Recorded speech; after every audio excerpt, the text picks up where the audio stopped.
Israel to be a country।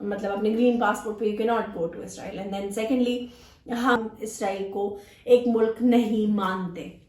So the thing is کہ اب اگر ہم ان چیزوں کو دیکھیں کہ کیسے پریشر بلڈ اپ ہو رہا ہے پرائم منسٹر پر, عمران خان پر, اور ہمارے چیف آف آرمی اسٹاف پر کہ وہ اسرائیل کو ایکسیپٹ کریں اور جہاں سعودی عرب کہتا ہے اس کے ساتھ وہاں کھڑے ہو جائیں. اب اگر اس چیز کو ایسے دیکھا جائے کہ ٹرکی کو بھی اتنا پسند نہیں کیا جاتا ہے سعودی عرب کی طرف سے, یا لیٹس پٹ اٹ دس وے محمد بن سلمان کی طرف سے, تو ٹرکی بھی ایک بون آف کنٹینٹمنٹ ہے. ساتھ ہی ساتھ اب آپ کو پتہ ہے ایران کی طرف بھی معاملات بہت گرم ہو گئے ہیں, لوگوں میں کمپیریزن شروع ہو گئے جی دونوں کی آرمیز میں, فضائیہ میں ان کی اتنی آرمی ہے, ان کے اتنے سولجرز ہیں, ان کے اتنے مسلز ہیں. اگر ہم ان پہ ایک چھوٹی سی نظر ڈالیں تو سعودی عرب کے پاس 2,30,000 کی آرمی ہے, جبکہ ایران کے پاس 8,73,000 کی آرمی ہے.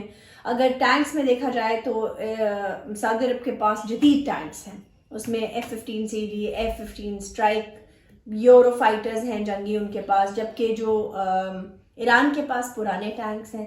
2018 میں انہوں نے کرار نام کے ٹینکس ضرور انٹروڈیوس کیے تھے, جس میں مانا جا رہا تھا کہ شاید رشین ٹیکنالوجی ہے, لیکن T-90 ٹیکنالوجی, لیکن وہ ایران نے ڈینائی کر دیا تھا کہ ایسا کچھ نہیں ہے. ایران کے پاس F-5 ہے, پرانے طیارے ہیں, F-5 ہے, F-14 ہے, ٹام کیٹ طیارے ہیں.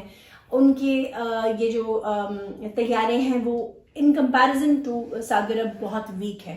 ہاں بیلسٹک جو میزائلز ہیں اس میں ایران نے کافی اس پہ کام بھی کیا اور اس کے اوپر کافی زیادہ پیسہ بھی لگایا ہے.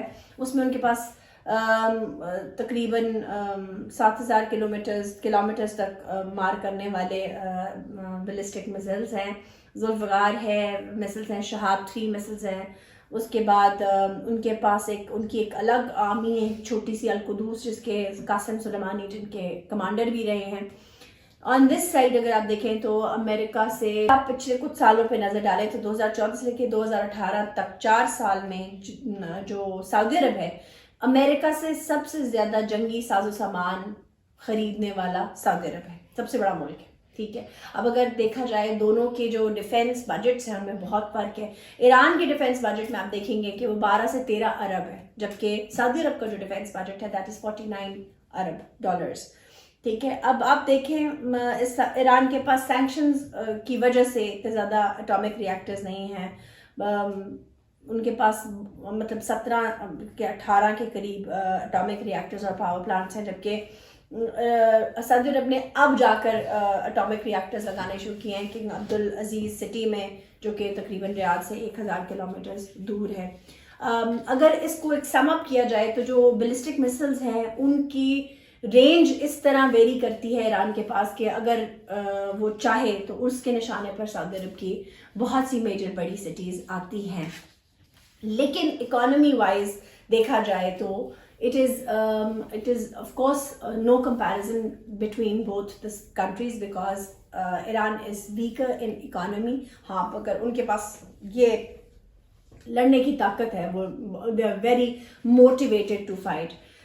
بات یہ ہے کہ اب کیونکہ سچویشن ایسی آ گئی ہے جہاں پر پاکستان کو ایک سٹانس لینا پڑے گا, یہ دیکھنا پڑے گا کہ وہ کس طرف اپنا وزن گرانے والا ہے, سعودی عرب کی طرف, یا پھر وہ اپنا ایک متوازن پالیسی لے کر چلے گا جو زیادہ دن نہیں چلنے والی.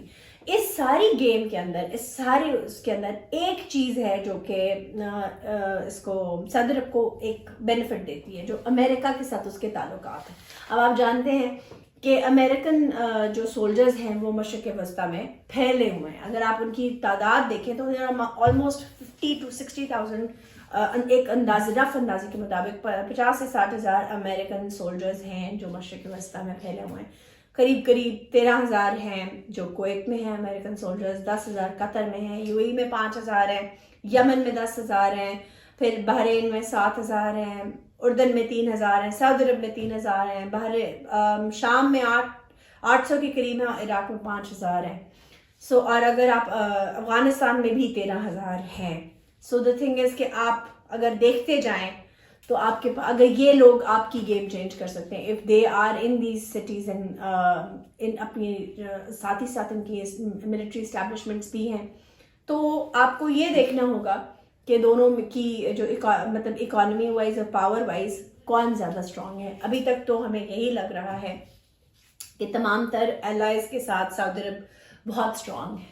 اور اگر ہم ایک پریڈکشن دیں تو آنے والے دنوں میں پرائم منسٹر عمران خان اور جنرل باجوہ کے لیے ایک بڑی مشکل گھڑی آ کے ناک کر رہی ہے، جس میں ان کو فیصلہ کرنا پڑے گا کہ انہیں سعودی عرب کے ساتھ ایران کے اگینسٹ کھڑے ہونا ہے یا ایک متوازن پالیسی کو ہی لے کر چلنا ہے جس میں وہ بڑی لینینٹ سی پالیسی ہے.